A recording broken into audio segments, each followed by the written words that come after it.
One of the most powerful things in business is influence. If you have the ability to cultivate influence, you are almost guaranteed to have long-term, sustained success. Well, today's guest is going to give you the tips, tricks, and tools to become a better influencer, in a positive way. He's also going to tell you what the true hierarchy of influence is. Don't touch the dial. Today's interview is one you don't want to miss. Welcome to this edition of Peak Performers Podcast with your host, Thor Conklin. Thor will be sharing the necessary tools, strategies, and psychology you'll need to become a peak performer in any area of your life or business. Thor Conklin here. We give you the tricks, the tips, the tools, the strategy, the technology, and the psychology peak performers use in order to get more done and execute at the highest level. If you know what to do but struggle with getting it all done, or simply want to raise your game to the next level, this podcast is for you. Sit back and enjoy. Today's guest is Tim David, magician turned author and human connection expert. Tim is the author of popular book, Magic Words, The Science and Secrets Behind 7 Words That Motivate, Engage, and Influence. Tim is also the author of upcoming book, True Influence, How Influence Works in the Real World. If you want to increase your business's influence in the market, or your ability to connect with other people, Tim is the guy you get a hold of. Tim, thank you so much for joining us today. I'm looking forward to today's discussion because you talk so much about influence, and it's something that I find so often business leaders and entrepreneurs really don't get this. And to me, you can't do anything until you have influence. So bring us through. How did you get into this lane? Well, real simple. I started out as a magician. So you can obviously see the connection. Well, you got to influence, right? You're influencing your audience. Well, there's that, but what happens off the stage is much more important. You see, all of us as entrepreneurs, we have a skill set, we have a talent, we have an ability, we have a product or a service, and we sort of think that's it. We think that's the thing that's going to get us through. And that's how I felt about magic. I thought if I just practiced my card tricks enough, then the world would beat a path to my door. I would be discovered by some agent, and then boom, the sky would start raining money, and it would all, dropping out of college would have paid off. So what ended up happening, though, was I realized very quickly that no matter how good you are, you still need to be at promoting yourself. You still got to sell the show. You still have to influence people to hire you. And, I find this is to be true in all industries, not just show business. But a mentor told me, hey, show business is 2 words. It's show and it's business. Business is the bigger word. You may have the show. You need the business. And in order to get the business, you need to master this thing called influence. So I began studying under him. He taught me sort of the ins and the outs, the ups and the downs, and really pointed me in the direction of people like Robert Cialdini and all these people who study it sort of from an angle of science, and also people who do it in the real world. And a combination of those things really allowed me to put together this formula that I use called True Influence. And you have a book as well.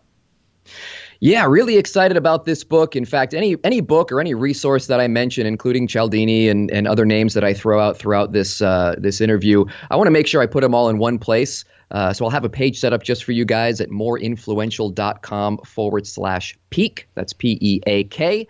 And we'll certainly have the book mentioned there. The book is called True Influence, capital T, capital R, capital U, capital E. Each letter stands for one piece of what I call the true hierarchy of influence. And what are those? So many people just start at tier 1, at the level of T, which stands for technique. And, Cialdini certainly put out his book way back when and taught the 6 techniques of influence. I've since, done my research and read a lot from people like B.J. Fogg and Dan Ariely and Daniel Pink and Daniel Kahneman and all these people who again, study influence, spend their lives doing this. And I found over 60 various influence techniques.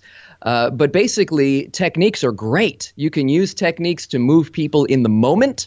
However, if you really want long-lasting influence, then you got to graduate to the other tiers. So R stands for relationship. We all know it's not what you know, it's who you know, but more importantly, it's how well you connect with the people that you know. You may know people who wouldn't be willing to do anything for you. If you have a bad relationship, they may know you, but maybe knowing is not enough. There must be knowing, liking, and trusting. In fact, another one of my mentors used to say, all things being equal, people do business with who they know, who they like, and who they trust.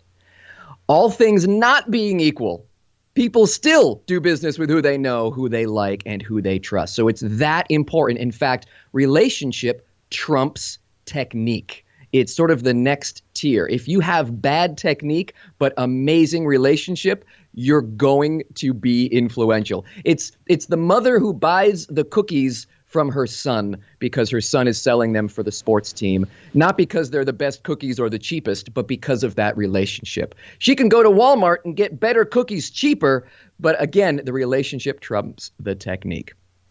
U stands for understanding.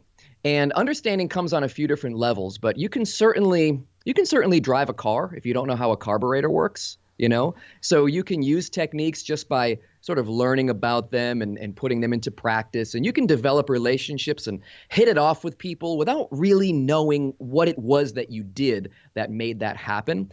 And that's great. And you'll have some success with that. But when you understand how people work, man, the world sort of opens up for you. And understanding comes on a few different levels.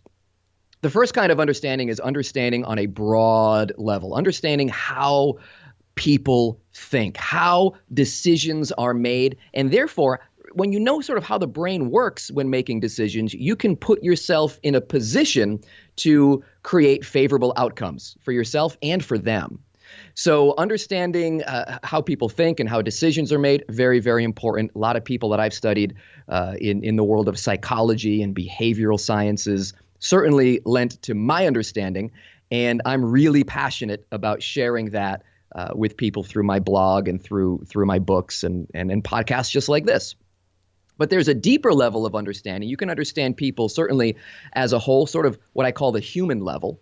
But there's also an understanding of a cultural level, right? Because people vary based on their backgrounds and cultures, and it's good to have a little bit of understanding of the demographic. So companies know this. They study demographics and they study, how their customer thinks, and they create customer avatars. And that's important. You've got to understand your customers that way. But there's also a sort of smaller level of understanding, and that's understanding the individual.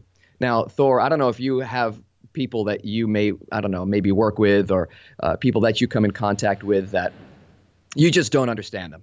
They just sort of stymie you. You can't figure them out. They drive you crazy. You see them coming off at a distance and already you're tired. Like you hear their voice at the other end of the line and a small part of your soul just dies instantly. These people can drain the life out of you if you don't understand them. It can be very, very frustrating. So when you understand people on an individual level, maybe hey, let's not talk to John until he's had his coffee.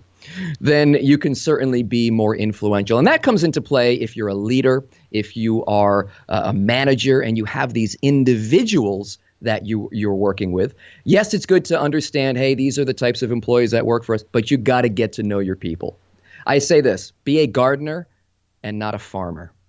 Be a gardener and not a farmer. This will make you more influential. So if you understand people on an individual level, you're more like the gardener who tends each individual plant and treats them differently versus a farmer who just sows a bunch of seed, tills a bunch of land, and treats every sort of plant in this row type fashion. So treat your influence situations as a gardener instead of as a farmer, and you will find that your understanding and your influence increases. But the last letter, Thor, this is the one I'm most excited about. I can't wait.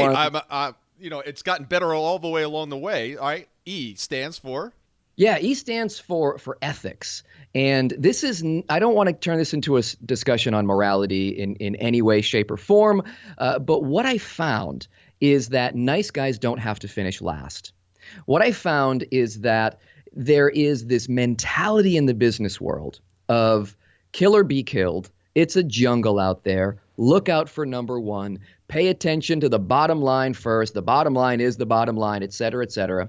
But what I found is that people who are genuinely nice guys and gals, people who genuinely engage in what we call pro-social behavior, people who genuinely care about the best interests of others and behave in a way that illustrates that they care about the best interests of others, end up being at the top tier of influence. So this is not just a discussion like, okay, we're talking about influence. I don't want you to get confused with manipulation. Certainly I can teach you these techniques. Hopefully you use them for good. This is not a disclaimer. What I found is that people who practice strong ethical influence are actually more influential than those who don't. That's not just what I found. That's what the science has found. All these research studies are coming back saying, hey, this ain't such a bad thing. Nice guys don't have to finish last. And this brings us to the top tier of influence. People who do all four of these things are the most influential. I know you have a favorite thought. When influence is the goal, manipulation follows. When connection is the goal, influence follows. Yeah, human connection is such a big piece of influence. If you look at the four tiers of the hierarchy here, many of them have to do with the human element, the connection element, the relational element. And, human connection, unfortunately, is a skill that we're losing. We have these relationships that barely go beyond two thumbs and a screen. We'd rather text than talk, email than call.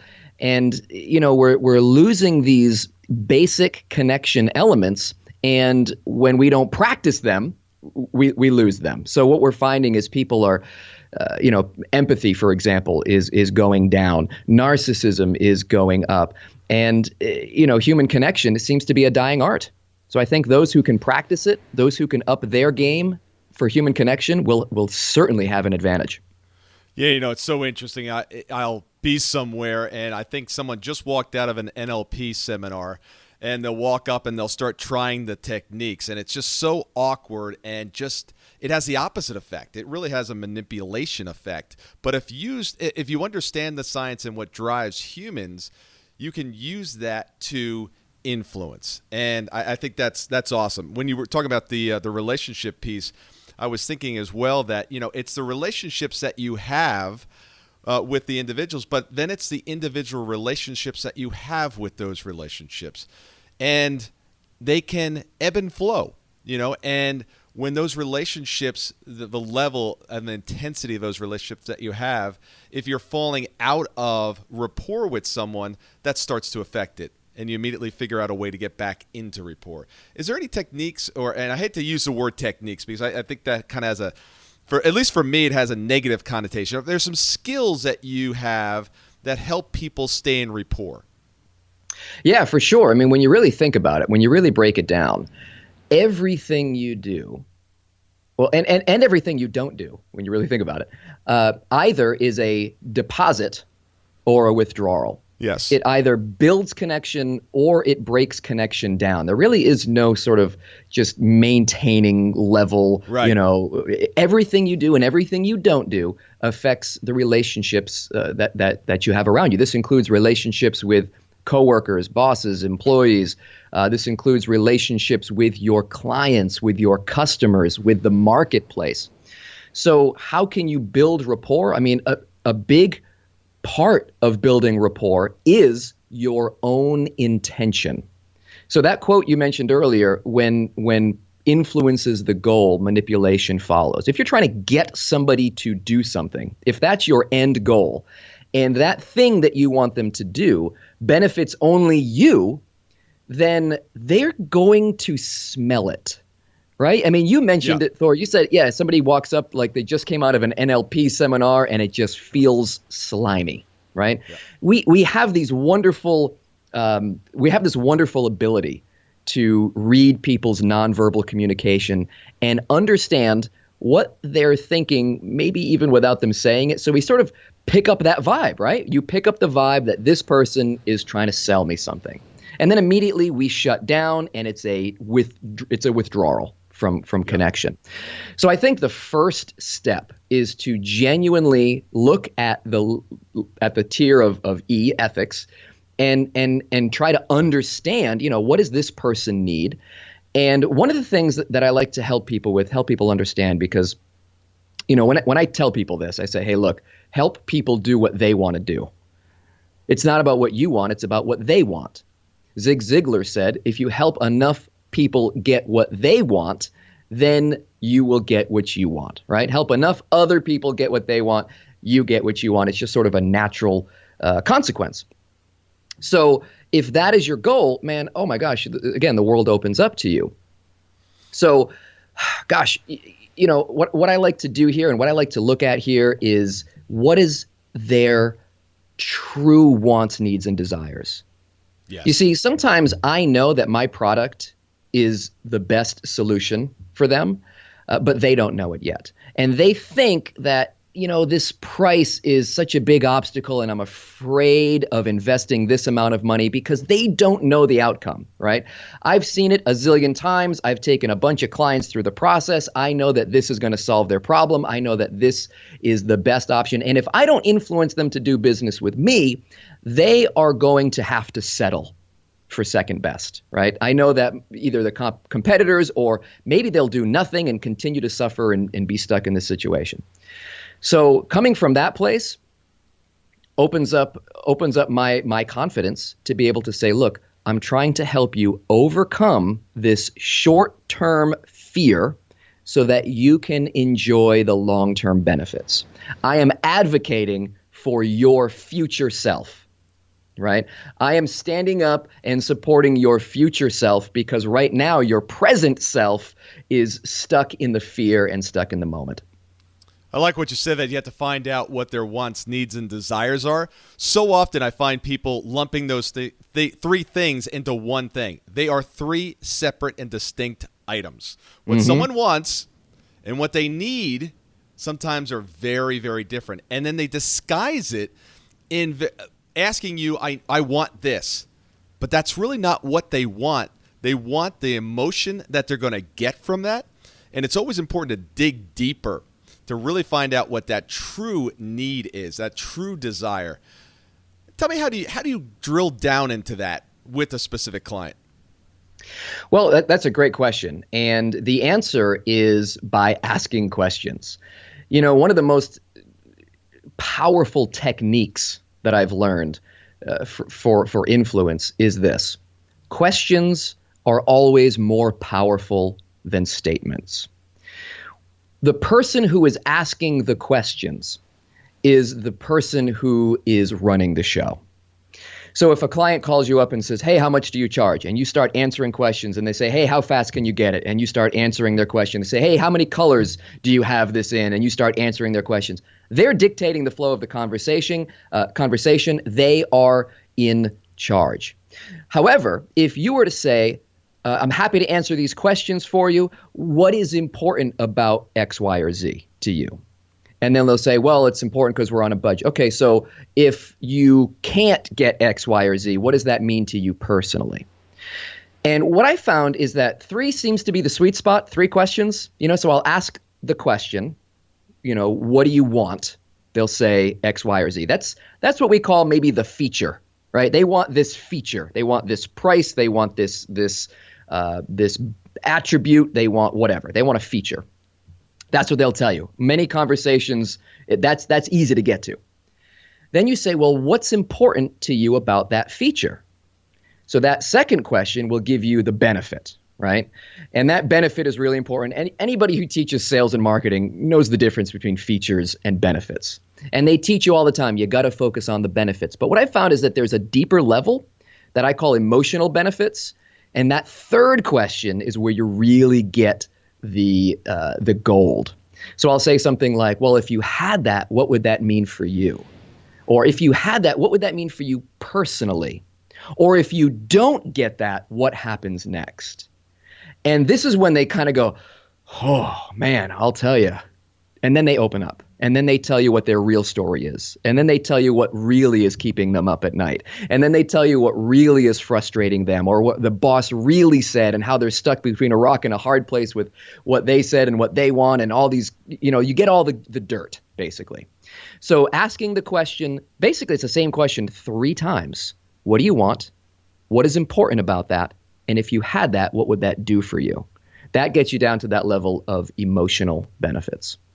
Yeah, what I like about that last question, if you were paying attention, was one, it gets them associated with what would it be for them to have it or not have it, not only in the moment, but in the future. And that really starts to amp up the connection to the real issue. Yeah, just to throw out a few more questions, because I think they're that valuable and important. Yeah, please. Another question might be something like, what is this costing you? Might ask them, hey, what is this costing you every year? What happens if you do nothing? That's one of my favorites. I think we have some of the same mentors. Yeah. What happens if you do nothing? So these kinds of questions really do open them up and get to that desire level. Because wants are, great. Desire, needs, people don't buy what they need, right? But they buy what they desire. Yeah. That's where they make their spending decisions, sort of at that level. Yeah. And the desire might be removing themselves further away from where they are now, the pain. Absolutely. Pain does sell. Yeah, and in fact, Kahneman found it sells literally, it's twice as powerful a motivator as the desire to gain pleasure. Yeah. And what so often people will move away from that pain, and then as soon as they're far enough away from it, it's like, I feel pretty good right now, and then they'll kind of slide right back in. That's why people, go through their entire lives struggling with weight sometimes. They get fit, and they're like, oh, I'm good, it's great, time to celebrate. Then back down. Once that pain goes away, the motivation goes away. Exactly. I see what you mean, yeah. Make sure you have something that you're moving towards. And then the U, I thought this was really good about understanding, understanding people as a whole. And then what I love to do is I really look at males and females a little differently, because there's different drivers that we're just going to take an umbrella. Our brains are wired differently, and very often we make decisions differently. But then it really comes down to the individual and what is most important to them. So as you're going through this U stage, and I'm sure you dive into this, it's very easy sometimes to just paint a broad brush and say, okay, people do this, but this particular person might do something completely opposite. And again, I'm assuming that you dive in with questions. Yeah, I mean, part of it is questions for sure. Many of us, we don't deal with humanity. We deal with individuals, So it's great to understand percentages. It's great to understand tendencies. But, individual idiosyncrasies is also quite important. And we can understand that through the questions we ask. But, sometimes people aren't going to be forthcoming with their answers or their objections. They may feel like, I don't want to tell him no because it might hurt his feelings. So what they'll do is they will leak that information through things like, their body language or their facial expression, or if it's through an email, you might see some of the style of language that they're using might give them away. And again, my background is as a magician. Specifically, I operated under the umbrella of a mentalist. So I would use magician's trickery and psychology. I actually called myself a brain science magician. And I would create the illusion of reading people's minds or predicting their actions. And again, I'm not psychic, didn't have any supernatural abilities, but I did tap into people's body language. I did tap into, again, some of the information that they were giving me that they weren't telling me. And when you can do that to the audience, it looked like I was actually reading their minds. So this is something I've worked to train, law enforcement and certainly salespeople and entrepreneurs and negotiators and, all kinds of different people who could use that skill set. In fact, I'll make sure I throw a link in the on the page at moreinfluential.com/peak, PEAK, to an online body language course that I put out just to allow people to learn how to read body language. I mean, it really is our first language, is nonverbal communication, and it really does give quite a bit of information. So happy to just share that with your listeners as a gift. Oh, that would be terrific. Thank you. Thank you so much for listening today. I really do appreciate your time, and I hope you found today's show valuable. If you would like to receive these shows automatically to your phone or to your computer, simply go to iTunes and subscribe. After listening to several of the shows, if you're so inclined, please leave us a 5-star rating, as this helps us reach additional people and spread the message. If you're truly committed to taking your life to the next level and doing whatever it takes to become a peak performer, but something's holding you back, something is blocking your way, and you just can't seem to figure out what it is, send me an email to info@thorconklin.com, and I'd be more than happy to get on the phone with you. We'll schedule a 15-minute discovery call. No obligation, no cost. I absolutely love to hear from the listeners, and if there's something I can do to help, I'd be more than happy to do that. Also, if you found something of great interest in today's show and you want to share that with your friends and family, simply go to my Facebook page, Thor Conklin, click on the episode, hit the share button, and share it on your page. You can follow me at Twitter @ThorConklin. The website is thorconklin.com. We're constantly adding new free resources, discussing additional tricks, tips, tools, and strategies on how to be a peak performer. Remember, I try to keep these episodes short so you can listen to them during dot time, doing other things, commuting, driving, walking, working out. Decide to be a peak performer in all that you do. And until tomorrow, have an absolutely amazing day. Stay tuned for part 2 of our conversation with Tim, where he tells us the 3 tips to asking for something via email and how your name affects the way you respond to others and how others respond to you. I'll see you guys on another edition of Peak Performers Podcast.